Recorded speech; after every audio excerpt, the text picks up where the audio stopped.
الحمد لله نحمده ونستعينه ونستغفره ونؤمن به ونتوكل عليه ونعوذ بالله من شرور أنفسنا ومن سيئات أعمالنا من يهده الله فلا مضل له ومن يضلله فلا هادي له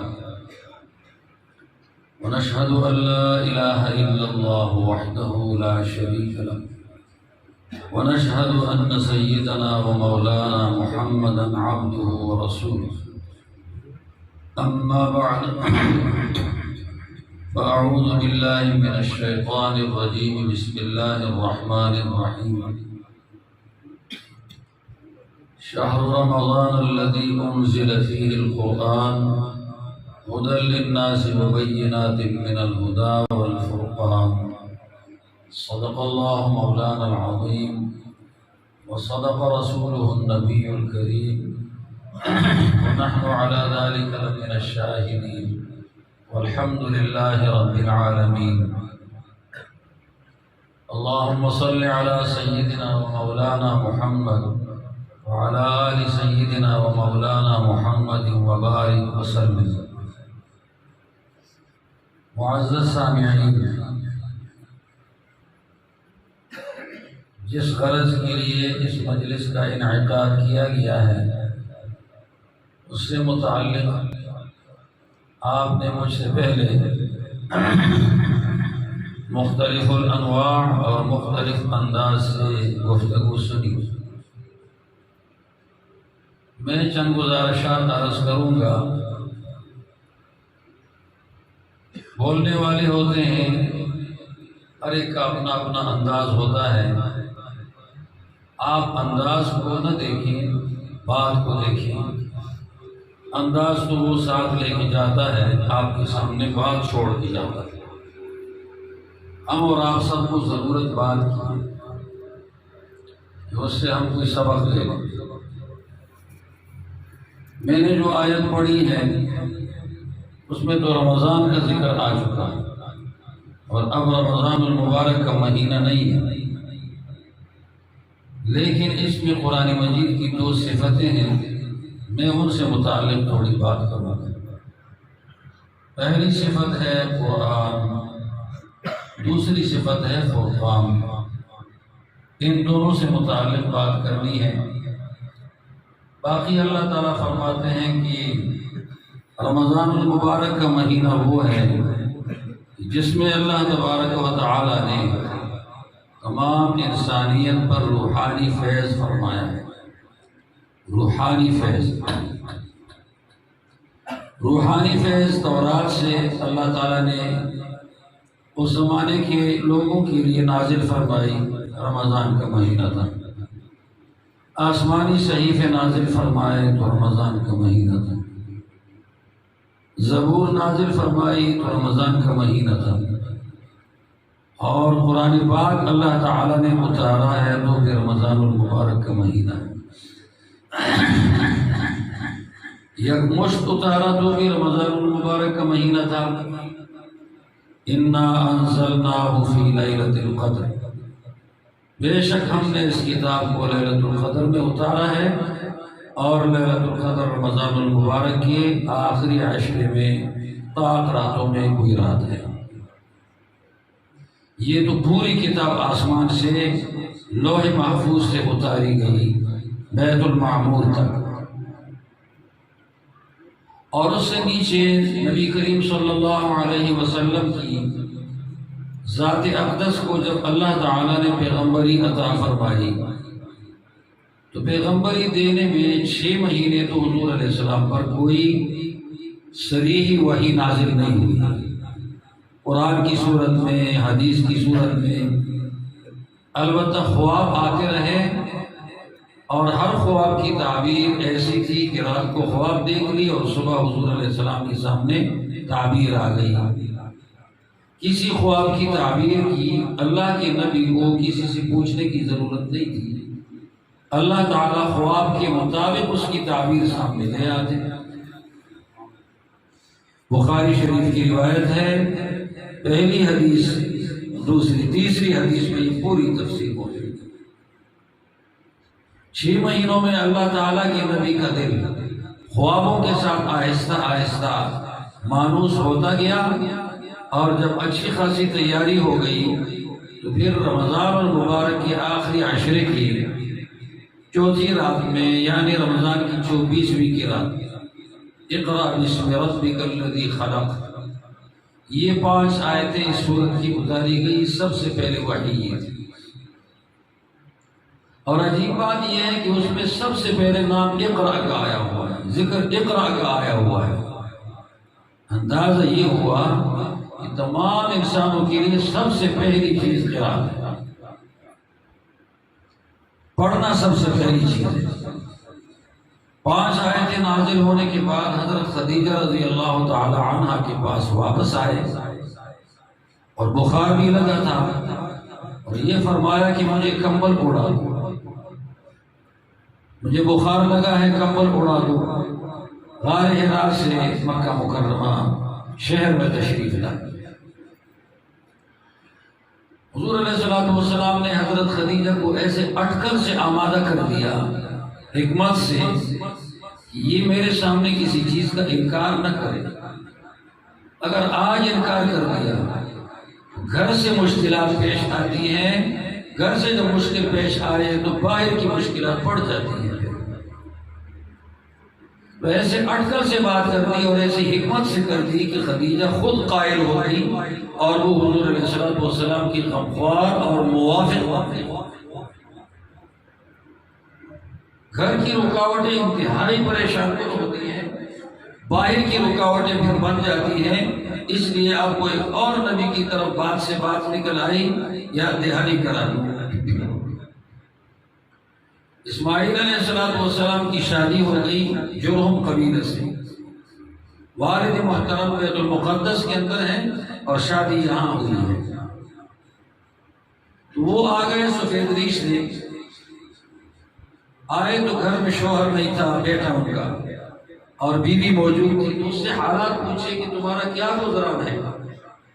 انہوں نے بتا دیا کہ ہمارا گزران کی مزے کا نہیں، کھانے میں بھی کوئی مزہ نہیں، رہن سہن میں بھی کوئی مزہ نہیں ہے، اور کبھی کبھی شکار کا گوشت لے آتا ہے میرا شوہر، اسی کو ہم کھا لیتے ہیں۔ بس یہ کہہ کر پھر اس کے بعد کہا رخصت ہوتے وقت کہ تیرا شوہر جب آ جائے تو اس کو کہو کہ ایک بڑی عمر کا آدمی آیا تھا اور اس نے مجھ سے حالات پوچھے، میں نے جواب دیا، تو اس نے کہا کہ اپنے چوکھٹ کو تبدیل کر دیا۔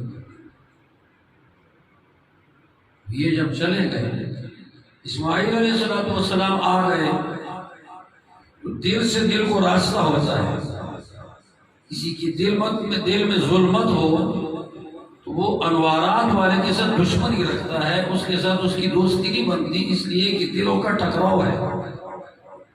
لیکن جب دل میں نور ہو تو پھر انوارات والے سے محبت بھی ہوتی ہے، اور انوارات والے کا نور محسوس بھی کر لیتا ہے کہ خود وہ چیز اس میں ہے تو اگلے میں بھی محسوس کرتا ہے۔ لیکن اگر دل کے اندر خود ظلمت موجود ہے تو اگلے آدمی میں دشمنی ہو جاتی ہے، اس کے انوارات کے ساتھ اس کی دشمنی ہے، وہ کبھی محسوس نہیں کرتا۔ امام غزالی رحمۃ اللہ تعالی نے احیاء علوم الدین میں ایک واقعہ لکھا ہے۔ ایک آدمی تھا کالا سا رنگ کا، اس کو ایک آقا نے باندھا ہوا تھا، جکڑا ہوا ہے۔ اس کے پاس ایک مہمان آیا، اس نے اس کو سیر کروا دی مختلف، اس لڑکے کی سیر بھی کروا دی، سانولے رنگ کا تھا۔ کہا اس کو تم نے کیوں باندھا ہوا ہے؟ اس لڑکے نے سفارش کر دی کہ میری سفارش کرو کہ یہ مجھے آزاد کر دے۔ میں نے اسے پوچھا کیوں آزاد کیا ہے؟ اس نے کہا اس نے میرے 35 اونٹ قتل کیے ہیں اور ایک بیوی اور 2 بیٹیوں کو قتل کیا، میں نے اس لیے اس کو باندھ کے رکھا۔ اس نے کہا کہ ایسے 35 اونٹ قتل کر دیے اور ساتھ 2 بچیاں اور ایک بیوی قتل کر دی۔ اس نے کہا تمہیں یقین نہیں آتا، یہ بڑا خوش آواز ہے، اس کے آواز کے اندر منہ میں مختلف بانسریاں لگی ہوئی ہیں، خدا نے قدرتی لگائی ہے۔ جب ایک بولتا ہے گویا 3-4 بول رہے ہیں، آواز میں گرج ہے اور آواز کے اندر مختلف گوشے ہیں، اس لیے اونٹ خوش آوازی کا بڑا شوقین ہوتا ہے۔ اور میری بیوی اور 2 بیٹیاں بھی آواز کی شوقین تھی، تو انہوں نے خوش آوازی سے کوئی اشعار پڑھے تو وہ پھر اپنی جان پہ قابو نہ پا سکی اور ان کو ہارٹ اٹیک ہو گیا، وہ 2 بیٹیاں اور 1 بیوی مر گئی ہے اس کی خوش آوازی سے۔ اور اونٹوں کو بھی خوش آوازی سے بڑا شوق ہوتا ہے، لگاؤ، تو وہ بھی اونٹ میرے مر گئے۔ جب یہ آواز کرنے لگا تو وہ اونٹ کودتے رہے اور ایک کھیت سے دوسری کھیت میں، اور ادھر سے اوپر سے نیچے، نیچے سے اوپر، آپے سے باہر نکل کے وہ مر گئے، ان کی ہڈیاں ٹوٹ گئی۔ اس نے کہا یہ کیسے تماشا ہے، اتنا خوش آواز ہے۔ ایک اونٹ کو چھوڑ دیا 36واں، اور کہا یہ پڑھو ہے لڑکی۔ اس لڑکے کو کہا، اس نے پڑھ لیا۔ اشعار جب پڑھنے لگا تو اس نے دیکھ لیا کہ اونٹ بے قابو ہے اور وہ کداڑی مارنا شروع کر چکا ہے۔ تو اس کو یقین آ گیا کہ واقعی اس نے اور بھی مارے ہیں، 35 اور 3 زنانہ بھی مار چکا ہے، اپنی آواز سے مار چکا ہے۔ مولانا امام محمد غزالی فرماتے ہیں کہ جس آدمی میں اپنی چیز ہوتی ہے اس میں وہی چیز دوسرے میں نظر آ جاتی ہے۔ انوارات ہیں تو انوارات کو پہچانتا ہے اور اس سے محبت ہوتی ہے، اور اگر ظلمت ہے تو ظلمت والوں سے محبت ہوتی ہے، انوارات والے سے محبت نہیں ہوتی۔ گدھے میں رغبت نہیں ہے اچھی آواز کی طرف، تو گدھے کے سامنے اشعار پڑھو، گدھے کو کوئی پرواہ نہیں ہے۔ لیکن اونٹ میں رغبت ہے، پاس رغبت کی وجہ سے جو کوئی پڑھے گا تو وہ کداڑے مارے گا۔ زنانہ ذات کی آوازوں میں مردوں سے زیادہ کشش ہے، تو زنانہ جب کسی خوش آواز کی آواز سنتی ہے، چاہے گانا ہو یا نعت ہو یا بیان ہو، جو کچھ بھی ہو، متاثر ہو جاتی ہے خوش آوازی سے، وہ زیادہ باتوں کو نہیں دیکھتی۔ آج کل آپ کو مسئلہ سمجھ میں آ جائے گا، جو کسی عالم کا دشمن ہے تو اس کے اندر ظلمتیں موجود ہیں، اور اس آدمی کے دل کے سرمایے کا پر یہ برباد۔ اس میں نور نام کی چیز نہیں ہے، تبھی تو اس کو انوارات والا ظلمت والا لگ رہا ہے اور ظلمات والا انوارات والا لگ رہا ہے۔ اسماعیل علیہ السلام نے پہچان لیا، یہ تو میرے والد آئے تھے، اور گھر میں آ کر پوچھے بیوی سے کوئی آیا تھا؟ اس نے کہا ہاں آیا تھا۔ وہ آتے ہی انوارات محسوس کر دیے، تب پوچھا تو کہا ایک بوڑھے آئے تھے اور انہوں نے یہ کہا تھا، اور اس میں نے یہ کہا، اس نے یہ کہا۔ اچھا وہ تو میرے والد صاحب تھے، یہ خلیہ اس کا ہے، اور اس نے آپ کو جو کہا ہے کہ چوکٹ بدل دو، تو یہ اشارہ ہے کہ میں تجھے طلاق دوں، وہ تجھ سے خوش نہیں ہے۔ وہ طلاق دے دی، دوسری سے شادی کر دی، وہی بات اسی خاندان میں۔ کچھ عرصے کے بعد پھر آئے اور آ کر پوچھا بیوی سے کیا حال ہے تمہارا، گزران کیسا ہے؟ اب بڑے اچھے حالات ہیں، اللہ تعالیٰ ہمیں گوشت تازہ تازہ شکار کا دیتا ہے، اور یہ زمزم کا چشمہ ہے، اس سے ہم پانی پیتے ہیں تو ہمیں سارے فائدے مل رہے ہیں۔ خدا کا شکر ادا کیا، پریشانی کا اظہار نہیں کیا اور شوہر کا شکوہ نہیں کیا۔ کہا جب تیرا شوہر آ جائے اس سے کہو کہ ایسا بڑی عمر کا بڑا میاں آیا تھا اور اس نے یہ بات کی، کہا یہ چوکٹ اچھی ہے، رکھ اس چوکٹ کو برقرار رکھا، چوکٹ بھی۔ وہ جب آیا تو اس نے پھر انوارات سے محسوس کیا کوئی آیا تھا؟ ہاں آیا تھا۔ اچھا وہ ایسا تھا، اس نے یہ بات پوچھی، میں نے یہ جواب دیا، اور جاتے وقت ابراہیم علیہ السلام نے دعا دی تھی اللہ تعالیٰ ان کو پانی اور گوشت میں برکت دے، پانی اور گوشت ان دونوں میں برکت ڈال دی۔ ظاہر بات ہے اس وقت تو صرف پانی اور گوشت ہے، شکار کا گوشت ہے اور زمزم کا پانی ہے۔ حدیث پاک میں آتا ہے دنیا کے تمام شہروں میں ایک غذا یہ انسان پر بھاری ہو جاتی ہے اور وہ انسان کے لیے صحت کے لیے مضر ہوتی ہے، غذا کو تبدیل کرنا پڑتا ہے، لیکن ابراہیم علیہ السلام کی دعا کی وجہ سے مکہ مکرمہ میں گوشت سے کبھی آدمی تنگ نہیں آتا، اور زمزم کے پانی سے بھی کبھی مومن تنگ نہیں ہوتا، منافق تنگ ہو جاتے ہیں۔ یہ ابراہیم علیہ السلام کی دعا ہے۔ ہم حج پہ گئے تھے اور 2001 میں غالباً گئے تھے، ختم نبوت گروپ کے ساتھ، میرے ساتھ والد صاحب بھی تھے۔ ہم نے 40 دن گزارے مدینے میں اور مکہ مکرمہ میں، مدینے میں 8 دن گزارے، مدینہ منورہ مکہ مکرمہ میں باقی وقت گزارا۔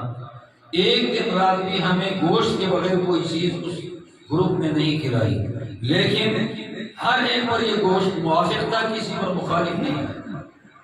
ابراہیم علیہ السلام کی دعا تھی۔ میں یہ سوچ رہا تھا کہ یہ دعا یہ بات کیوں بتائی ہے کہ یہ چوکٹ خراب ہے اس کو ہٹا دو اور یہ چوکٹ ٹھیک ہے۔ باپ اتنا ہوشیار ہے کہ اگر بیوی اڑیل ہے، ناشکر ہے، ناقدر ہے، تو اس بیٹے کی ساری محنتوں کے لیے گھر سے رکاوٹ آ گئی، باہر کی رکاوٹیں بھی سخت ہو جائیں گی اور یہ آدمی کبھی دین کی خدمت آزادی سے کر نہیں سکے گا۔ گھر سے مددگار چاہیے، رکاوٹوں سے کام رک جاتا ہے۔ اور دوسری کے بارے میں کہا کہ یہ ٹھیک ہے، یعنی یہ رکاوٹ نہیں بن رہی۔ وہ اگر میرا بیٹا دین کی محنت کر لے، خدمت کر لے اور کچھ ملے نہ ملے اور دور جائے یا قریب ہو، تو میری بیوی کو کوئی دشواری، میری بہو کو کوئی دشواری نہیں ہے، اس لیے اس چوکٹ کو برقرار رکھو۔ حضور کی شادی ہوئی حضرت خدیجہ سے، یہ بہت بہترین چوکٹ تھا اور حضور علیہ السلام کے لیے زبردست مددگار خاتون ثابت ہو گئی۔ رائے سے بھی مدد کی، ہاتھ سے بھی مدد کی، مال سے بھی مدد کی۔ اس لیے اگر کوئی آدمی کسی عالم کی خدمت کرتا ہے تو اس کے علم کا اور محنت کا ثواب پاتا ہے، حافظ اور قاری کی خدمت کرتا ہے تو اس کے حفظ اور قرات کا ثواب پاتا ہے، نبی کی خدمت کرتا ہے تو نبی نہیں بن سکتا، لیکن نبی علیہ السلام کے وہ اعمال جو شان نبوت سے کر رہے ہیں ان سارے اعمال کا ثواب بھی پا لیتا ہے۔ خدیجہ معمولی خاتون نہیں، صحابہ بھی معمولی لوگ نہیں ہیں، انہوں نے نبی کے ساتھ تعاون کیا ہے اور نبی شان نبوت سے جو کام کرتا ہے تو کوئی کام مردود نہیں ہے، سارے کام مقبول ہے۔ تو نبی علیہ السلام کی مقبول کام صحابہ کرام کے کھاتے میں آ گئے، مدد کی وجہ سے، تعاون کی وجہ سے۔ اب آپ خود اندازہ لگائیں کہ حافظ قرآن کی مدد کریں گے تو کیا ثواب ملے گا؟ اس کے سارے حفظ قرآن کا ثواب مل جائے گا۔ حفظ کیا نہیں اور ثواب کھاتے میں پڑا ہوا ہے، مل رہا ہے۔ یہ اللہ تعالیٰ کا کرم ہے کہ مددگار کو بھی وہی ثواب دے دیتا ہے جو وہ اصل آدمی کر رہا ہے، مدد کی بنا پر، محبت کی بنا پر، تعلق اور دوستی کی بنا پر۔ گھر سے خاتون اچھی آ گئی، اس کے پاس گئے تو انہوں نے حضور علیہ السلام سے عرض کیا کبھی بھی اللہ تعالیٰ آپ کو رسوا نہیں کرے گا، آپ یہ ہم نہ کریں کہ خدا کی طرف سے کوئی گرفت ہے یا پکڑ ہے جس سے اللہ ناراض ہوا تجھ سے اور تمہاری پر یہ حالات مسلط کر دیے، نہیں، آپ میں چند خوبیاں موجود ہیں، یہ خوبیاں جس میں ہوتی ہے اس پر خدا کی طرف سے کوئی بھی مشکل نہیں آتی، اللہ تعالیٰ اس کو ستاتا نہیں ہے، اللہ کوئی خیر دے رہا ہے۔ وہ خوبیاں گن چکی۔ ہمارے استاد بتاتے تھے کہ کائنات میں ایسی عورت نہیں مل رہی جس نے اس انداز سے اپنے شوہر کی خوبیاں بیان کی ہوں۔ وہ ایک خدیجہ ہے، اس کے بعد بھی شاید کوئی عورت نہ آئی ہو۔ اگر کوئی عورت بولتی بھی ہے تو خدیجہ سے سیکھ کر بول رہی ہے، اصل میں تو خدیجہ ہے بنیاد۔ اس نے یہ بات کی تھی، اللہ واللہ لا یخزیک اللہ ابدا۔ پہلی خوبی ہے انک لتصل الرحم، آپ سے رحمی کرتے ہو، رشتہ داریاں پالتے ہو۔ یہ نبی علیہ السلام کی بنیادی عادت ہے صلہ رحمی پالنا۔ آج کل ہمارے ہاں 10 روپے اور 5 روپے اور 1 فٹ زمین کے اوپر رشتہ داری توڑ دی جاتی ہے، حالانکہ احادیث میں جتنا رشتہ داری پہ زور دیا ہے اتنا کسی اور چیز پر نہیں دیا۔ 1 دینار خرچہ کر لو اللہ کے راستے میں فقیر کو، دوسرا دینار خرچہ کر دو اپنے رشتہ دار کو دے دو۔ کون سا بہتر ہے؟ حدیث پاک میں آیا جو رشتہ دار کو دیا ہے، اگرچہ یہ صدقہ نہیں ہے، یہ زیادہ بہتر ہے کہ اس سے تیری رشتہ داری پالی جا رہی ہے۔ صرف رشتے کی بنیاد پر اگر بھائی کو کچھ نوازشات کر دی، اس کا ثواب عام صدقات سے زیادہ ہے۔ رشتہ پالا جا رہا ہے، توڑا نہیں جا رہا، تو رشتے کا خیال رکھو۔ بیوی کیا چیز ہے جس کے ساتھ بھائی کے ساتھ رشتہ بگاڑا، باپ کے ساتھ بگاڑا، چچے کے ساتھ بگاڑا، چچا زاد بھائیوں سے بگاڑا، بیوی نے سارے رشتہ داروں سے الگ کر دیا۔ بہت بری بات ہے۔ کائنات جب بن گئی تو اللہ تعالیٰ نے سب سے پہلا فیصلہ جو نافذ کیا ہے وہ یہ ہے کہ صلہ رحمی قامت الرحم، صلہ رحمی کھڑی ہو گئی اور صلہ رحمی نے اللہ تعالیٰ سے چمٹنا شروع کر دیا۔ اللہ نے فرمایا ماں کیا ہوا؟ اس نے آگے سے بتا دیا میرا کیا بنے گا۔ اللہ نے فرمایا تیرا یہ ہے، آج پہلا قانون جاری ہو رہا ہے، باقی قوانین بعد میں جاری ہوں گے۔ تجھے جو اپنے ساتھ جوڑے گا اسے میں اپنے ساتھ جوڑوں گا۔ رشتہ داری کا خیال رکھنا چاہیے۔ صحابی آئے، باغ دے دیا، بڑا باغ ہے، 250 درخت ہے اس میں، اور کھجور کے 250 درختوں والا باغ مسجد نبوی کے سامنے، پانی اس کا اپنا میٹھا کنواں، اور حضور علیہ السلام بھی جا کر بیٹھ جاتے ہیں۔ کتابوں میں لکھا ہے کہ بزرگوں کا کسی آدمی کے گھر میں، باغ میں، کھیت میں جانا، یہ باغ کھیت گھر کے لیے برکت ہے،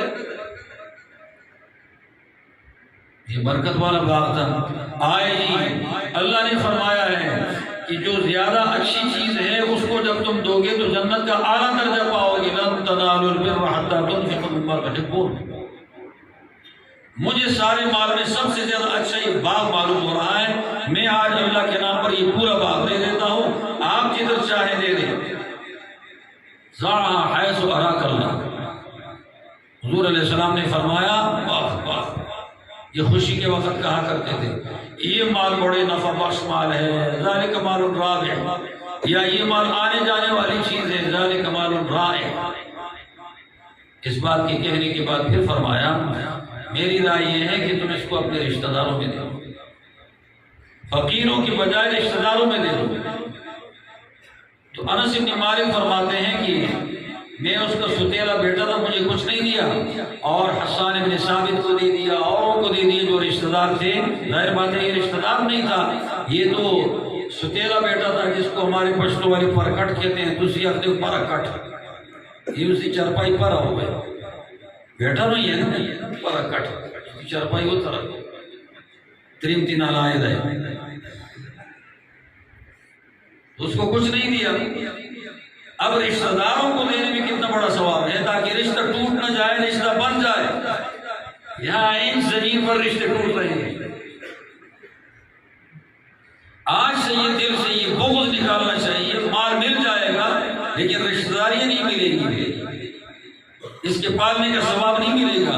یہ رشتہ پالنا مسلمان کا کام ہے، انگریز، یہود، نصارہ کا کام رشتہ پالنا بالکل نہیں۔ پوری دنیا میں نصارہ کا تو رشتہ ہی نہیں ہے، اس لیے کہ بیٹے کا باپ ماں دونوں معلوم نہیں کہاں سے آیا ہے۔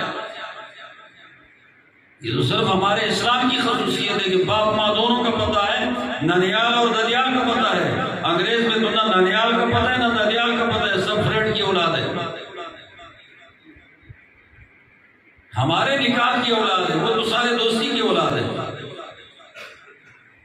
میں یہ عرض کر رہا تھا آپ لوگوں سے، اس نکاح سے رحمی تحمل الکل، بے بس انسان اس کا سارا بول اٹھاتے ہیں، زلزلہ ہو گیا، سب بے بسی میں مبتلا ہے۔ اب ان کے پاس جا کر پھرنے والا اور جا کر ان کی خدمت کرنے والا کون ہے؟ یہ آدمی اصل خیر خواہ ہے، یہ نبیوں والا کام کر رہا ہے۔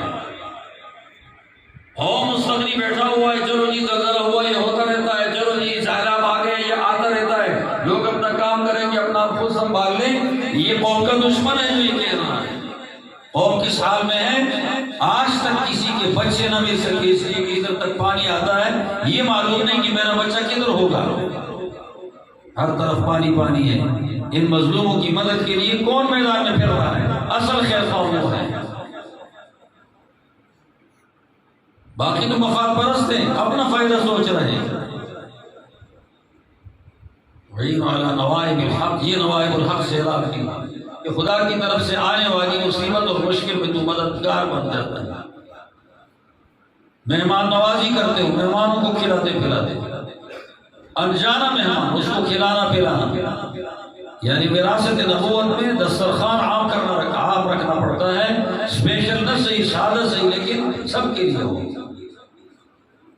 اور تقدیری سے نہیں، کھلا کر الحمدللہ کہے اللہ تیرا شکر ہے کہ میری دسترخوان سے بہت سارے بھوکے رج کر چل گئے۔ اور اگلی خوبی یہ بتائی کہ آپ کاروبار میں اتنی بصیرت رکھتے ہو کہ آپ اگر کاروبار میں ہاتھ ڈالو تو آپ منافع خوب کماتے ہو بغیر دھوکے کے منافع خوب کماتے ہو۔ اسی لیے جو لوگ دھوکہ دے کر منافع کماتے ہیں حرام، لیکن یہی منافع اگر یہ دھوکہ نہ دے اور اپنے مال کی جائز صفت کر لے اور ضروریات بتا دے یہ اتنی ضرورتوں میں کام آتا ہے، تو یہ آدمی حلال کی کمائی کر لے گا۔ صحابہ کرام کسی مال کی ناجائز صفت نہیں کرتے تھے، جائز کر لیتے تھے، لیکن انداز صفت کا ایسا ہوتا کہ اگلا آدمی اسی چیز کی وجہ سے وہ چیز خرید دیتا، اسی صفتوں کی وجہ سے۔ منافع تو وہ بھی کرتے تھے، دکان تو قوم کے لیے نہیں ڈالتے، اپنا نفع بھی ہوتا ہے، قوم کو مال کی رسائی بھی ہو جاتی ہے، لیکن حرام اور حلال کا یہ فرق ہے۔ یہ خوبیاں بتا دی، اور پھر اس کے بعد حضور پر باقی وحی 3 برس بعد آ گئی، 3 برس بعد وحی آ گئی۔ میں آپ سے عرض کر رہا تھا کہ حضور پر یہ وحی اسی طرح آئی۔ مولانا زکریا صاحب رحمۃ اللہ علیہ فرماتے ہیں کہ نبی کو شروع میں پتہ تو ہوتا ہے کہ میں نبی ہوں، لیکن میں کیسے نبی بنوں گا یہ حالات اور وقت بتاتا ہے کہ تو کیسے نبی بنے گا۔ رفتہ رفتہ انہوں نے صفت ایک جگہ ذکر کی کہ کوئی گدڑ، شیر تھا گدڑوں میں پھنس گیا، شیر تھا وہ گدڑوں میں پھنس گیا، چھوٹا بچہ تھا ان میں پھنس گیا، تو اب اپنی آواز کو کہیں سنی نہیں، سیکھی نہیں اپنے بڑوں سے، تو آواز اس نے سیکھ لی وہ گدڑ کی۔ اب شیر ہے اور کی آواز لگاتا ہے، گدڑ جب آواز کرتے وہ یہی کہتے یو یو، ٹرن کوئی اور کہنے گا، یو یہ کہہ رہا ہے، یو ٹرن، یو کی آواز لگاتا ہے گدڑ، اور شیر یو کی نہیں لگاتا۔ فارسی میں کہتے ہیں شیر غرام، غر کرنے والا، بہت بڑی آواز نکالنے والا۔ خیر کیا تھا یہ آواز نکال رہا ہے، ایک دن چلا گیا کہیں پانی میں دیکھ لیا سامنے، تو سوچا کہ میں جن کو دیکھ رہا ہوں اور جن میں سے میں ہوں ان کی شکل تو میرے ساتھ نہیں ملتی، وہ اور ہے میری اور ہے، میں بھی کسی اور نسل کا ہوں۔ اب پتہ چل گیا کہ شیر کو جب دیکھا کہا میں تو ان میں سے ہوں۔ اللہ کا نبی پیغمبر ہوتا ہے، لیکن چونکہ ہے بشر مثلکم، تمہارے جیسا بشر نکلو سامنے۔ حدیث میں بھی ہے بشر مثلکم، اور قرآن مجید میں بھی ہے بشر مثلکم، تمہارے جیسا بشر ہو۔ لیکن آگے اللہ بتا دیتا ہے تم ان جیسے بشر نہیں ہے، انوارات اور روحانیت کی وجہ سے، اندرونی صفات کی وجہ سے، لوازم نبوت کی وجہ سے تو ان سے بالکل ممتاز ہے۔ تو جو شیروں میں سے تھا آ کر کے میں پھنس گیا۔ یہ مثال کسی حدیث کو حل کرنے میں ان کی ایک عربی تقریر ہے، اس میں بول رہے ہیں یہ انبیاء علیہ السلام کو اللہ خود پالتا رہتا ہے، اور اللہ تعالیٰ خود ان کی روحانیت، ان میں وسعت، ان میں گہرائی، ان میں پختگی یہ ساری پیدا کر لیتا ہے، اور انبیاء کے اسباق سامنے رکھتا ہے کہ آپ سے پہلے عملاً ان پیغمبروں نے وقت گزارا اور یہ اسباق حاصل کر دیے۔ یہ قرآن مجید اتنا قرآن ہے، اور قرأ یقرأ قرآنا قراءۃ، اس کا معنی ہے پڑھنا، یعنی اس کتاب کی خصوصیت یہ ہے کہ یہ کتاب ہم پڑھیں گے، اور اس کا پڑھنا عبادت ہے، مراد لینا بھی عبادت ہے، مقصد ہے، لیکن پڑھنا اس کا باقاعدہ عبادت ہے۔ تو ایک حرف پڑھو 10 نیکیاں، ایک حرف پڑھو 10 نیکیاں، یہ کم سے کم ہر مومن کو ملتی ہے، اور اس کو لب و لہجہ ٹھیک کر کے پڑھو، جتنا اس کو سیکھو اور جتنا اس میں لگو باعث ثواب ہے، کار خیر ہے، اور یہ انسان کی زبان اور دل دونوں کی پاکی ہے۔ قرآن مجید کوئی آدمی دودھ بھینسوں کے پیشاب کے برتن میں نہیں ڈالتا، دودھ سترے برتن میں ڈالتا ہے، وہی خداوندی دودھ ہے۔ اللہ کسی منافق یا کسی بے دین، اللہ تعالیٰ کسی گندے انسان کے دل میں نہیں رکھتا، جہاں رکھتا ہے خدا کو یہ دل پسند آیا، اور جہاں رکھ کر وہ آدمی موت تک یہ قرآن مجید یاد رکھ سکا، سمجھ سکا، پڑھ رہا ہے، یہ بندہ اللہ کو پسند ہے۔ اور اگر 100 مرتبہ کوئی کہے وہ دوسرا اچھا ہے، وہ دوسرا برا ہے، یہ اچھا ہے، اس لیے کہ اس کا منہ بکواس سے بھرا ہوا ہے، اس کا منہ قرآن مجید کی تلاوت سے صاف ہو رہا ہے۔ آپ کبھی حفظ قرآن کی مجلس میں جا کے بیٹھ جاؤ، بوڑھے جوان وقت نکال کے آپ کہو ہم کیا کرتے ہیں اور یہ کیا کر رہے ہیں، پھر آپ کو پتہ چل جائے گا یہ اللہ کی کتاب کتنا پڑھتے ہیں اور ہم اللہ کی کتاب سے کتنا دور ہیں، اور ہم جھوٹ کتنا بولتے ہیں، خیانت کتنی کرتے ہیں، اور ہم دھوکہ کتنا دیتے ہیں، گالیاں کتنی دیتے ہیں۔ ہماری زبانیں تو غلیظ ہو چکی ہیں گندگی سے، اور اس کی زبان کتنی پاک ہے۔ صبح تہجد کے وقت سے لے کر اذان سے 1 گھنٹہ پہلے سے لے کر پھر اس کے بعد یہ لگا رہتا ہے اشراق تک مسلسل قرآن مجید کی تلاوت کرتا ہے، بیچ میں صرف نماز کی چھٹی ہوتی ہے سنت اور فرض کی، باقی تلاوت تلاوت تلاوت اسی میں لگا رہتا ہے۔ اور ہمارے ہاں عوام تو یا فجر کی نماز نہیں پڑھتے، یا تہجد غائب ہے، اور یا اس کے بعد پھر سو جاتے ہیں، اور یا موبائل میں لگے ہوئے ہیں، اور یا مختلف قسم کے گیم کھیلتے ہیں، یا سیاسیات کے اندر بکواسات میں لگے ہوئے ہیں۔ سیاسیات میں حق میں نہیں لگے، بکواس میں لگے، اس میں حق میں لگتے تب بھی تو بات ہے، بکواسات ہے۔ پھر آپ کو حافظ قرآن کی قیمت معلوم ہو جائے گی۔ ناشتہ کرنے کے بعد پھر لگ گیا جوان کا بچہ، اور ناشتہ کیا کیا ہے؟ ناشتے میں چائے ایسی ملتی ہے جیسے بالا کوٹ کے ندی کنہار کی گرمی کے موسم میں جب وہاں سیلابی پانی آ جاتا ہے، اس طرح کی چائے ملتی ہے۔ تم دودھ پتی پی لیتے ہو، اور وہ تو یہ چیز پی کے گزارا کرتا ہے، اور روٹی سوکھی لے لیتا ہے، اور اسکول والا پراٹھے میں ڈبل پراٹھے کھا کے دودھ پتی اور سارا اسپیشل ٹائٹ ہو کے جاتا ہے۔ یہ جی جا رہا ہے عبدالقدیر خان، گلے پہ اٹھا کے لے جا رہا ہے۔ یہ اصل اللہ تعالیٰ کا عبادت کرنے والا ہے، خدا کا خادم ہے، اللہ کی کتاب کی خدمت خدا کی خدمت ہے۔ اگر قرآن بڑی کتاب ہے تو حافظ قرآن بہت بڑا ہے، اگر یہ بڑی کتاب نہیں تو حافظ قرآن کے بعد جو حافظ قرآن کو گھٹیا سمجھتا ہے گویا اس نے خدا کی کتاب کو بھی گھٹیا سمجھا ہے۔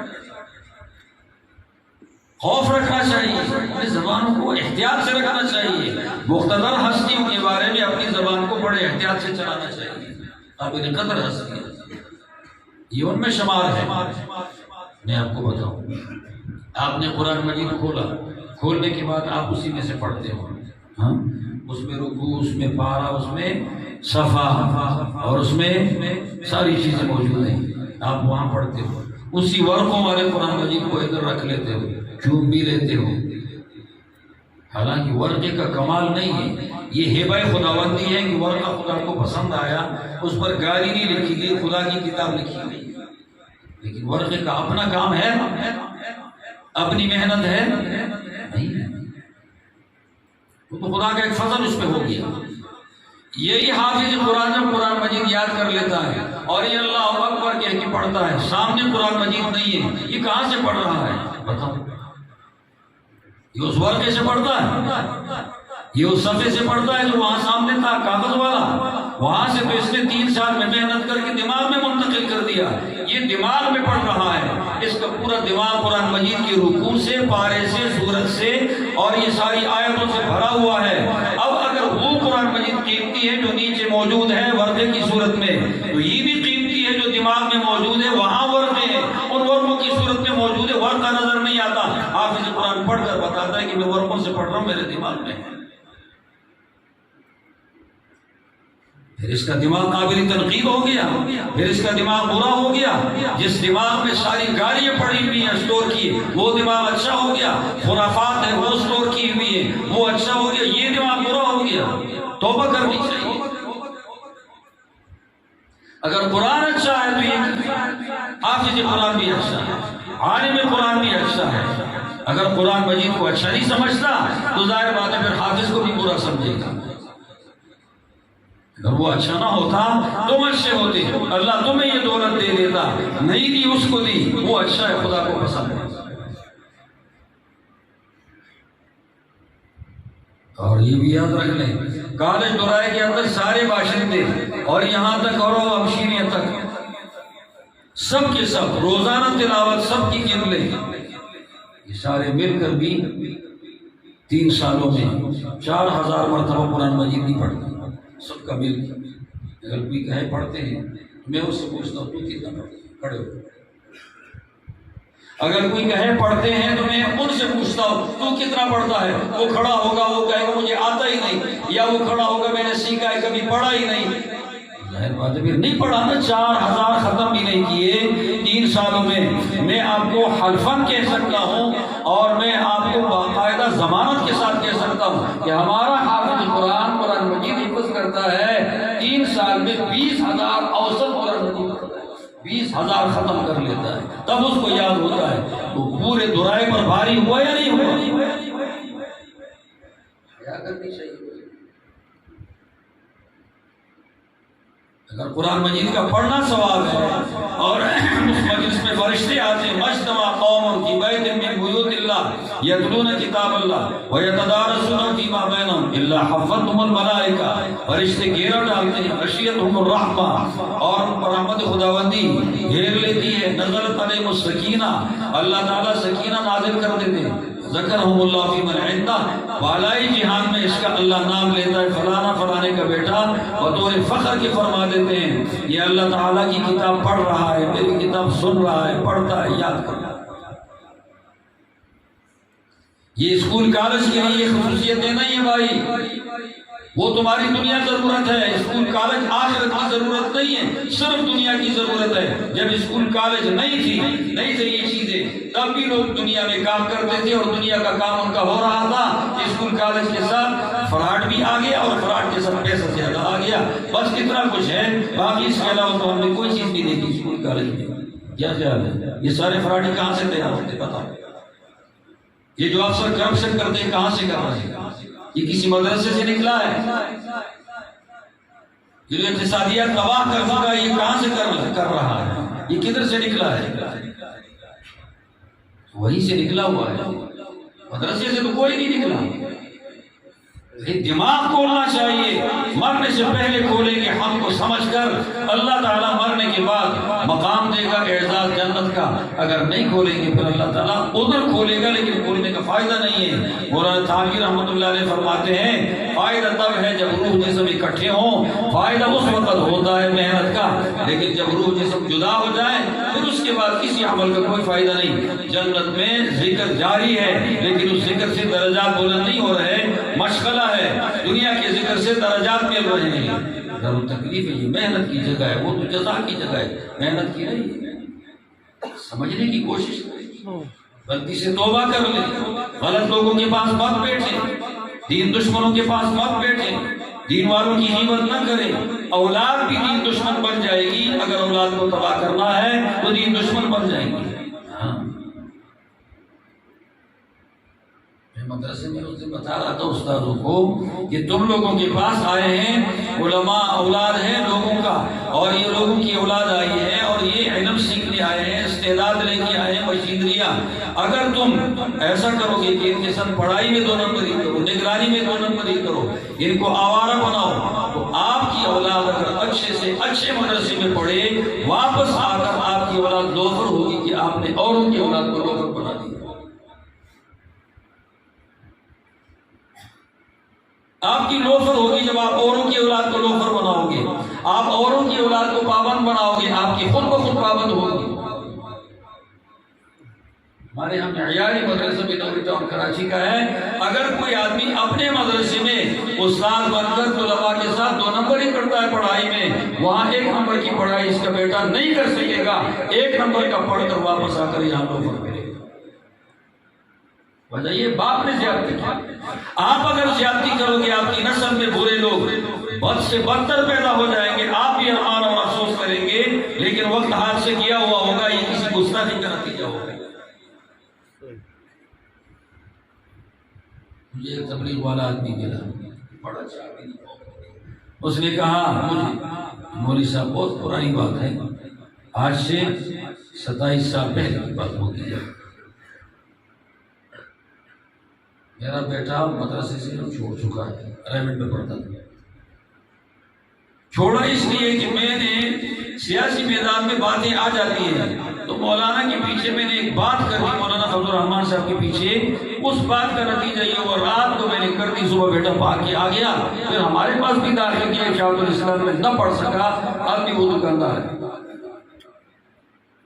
اس کے بعد جب توبہ کی، بعد میں بیٹیاں اور بیٹے اور ایک بیٹے نے بھی پڑھ لیا. بھائی خیال رکھ، کیا کر رہے ہیں؟ آپ کو یہ ہستی کچھ نظر ہی نہیں آتی. اگر اللہ کو یہ پسند نہ ہوتے تو اللہ تعالیٰ کا کام نہ کرتے, اللہ تعالیٰ کی نمائندگی, نبیوں کی نمائندگی نہ کرتے. مجھے کسی نے اس دن بتایا کہ علماء کا کیا فائدہ. میں نے کہا اگر یہ نہ ہوتے تو پاکستان کے اندر ننگی لڑکیاں سڑک پہ ناچنا شروع کر دیتی, روکنے والا قسم سے کوئی نہ ہوتا. اس کے لیے ماحول بنایا گیا ہے اور بنایا جا رہا ہے. آپ کو پتہ ہے کہ اسلام آباد میں لڑکی ننگی سلوار قمیص اتار کے شراب پی کے سڑک پہ آئی تھی اور ایک کو دھکے مار رہی تھی, دوسرے کو مار رہی تھی. پاکستان میں, اسلام آباد میں, یہ 2-2.5 سال پہلے کی بات ہے. یہی حشر ہر جگہ ہوتا ہے. یہ تو ان کو زور ضابطے اور جمعے کے دن بولنا اور مختلف قسم کی جگہوں میں مجلسوں میں بات کرنے سے خدا نے کسی کی ہمت ہرا دی ہے اور آگے کر نہیں سکتا. ڈر کی بات قدر کرنی چاہیے. اگر یہ اپنی محنت بند کر دیں, دیکھ لے کیا بنتا ہے. مولانا اشرف علی تھانوی رحمۃ اللہ علیہ فرماتے ہیں کوئی کہے کہ ہمارے مال پہ مدرسے پڑھ رہے ہیں, تم اپنا مال بند کر دو, پھر تم اپنی نسل میں دیکھ لو کچھ عرصے کے بعد ملحد بے دین نہ ہوئے تو آ کر مجھے بتا دیں, اس سے تمہارے بچے ٹھیک ہو گئے. اس تعاون سے میں اور وقت نہیں لینا چاہتا, بات لمبی ہے. فرقان کیوں کہا گیا اور قرآن مجید کہا گیا؟ اسی وجہ سے یہ فرقان اور قرآن کی وجہ سے خاتم الکتب بن گئی. جیسے ہمارے نبی خاتم الانبیاء بن گئے تو فرقان اور قرآن کی وجہ سے ہماری یہ کتاب قرآن مجید خاتم الکتب بن گئی. اب کسی کتاب کی ضرورت ہی نہیں ہے. جب خاتم الکتب آیا, خاتم الانبیاء آئے, کسی نبی کی ضرورت نہیں. خاتم الکتب آ گئے تو کسی کتاب کی بھی ضرورت نہیں ہے. اب سائنس کی ضرورت ہوگی دنیا تک, اللہ تک رہنمائی حاصل کرنے کے لیے اور اپنے مصالح کی دنیا اور آخرت حاصل کرنے کے لیے قرآن مجید آخری کافی کتاب ہے. سبحان ربک رب العزت عما یصفون.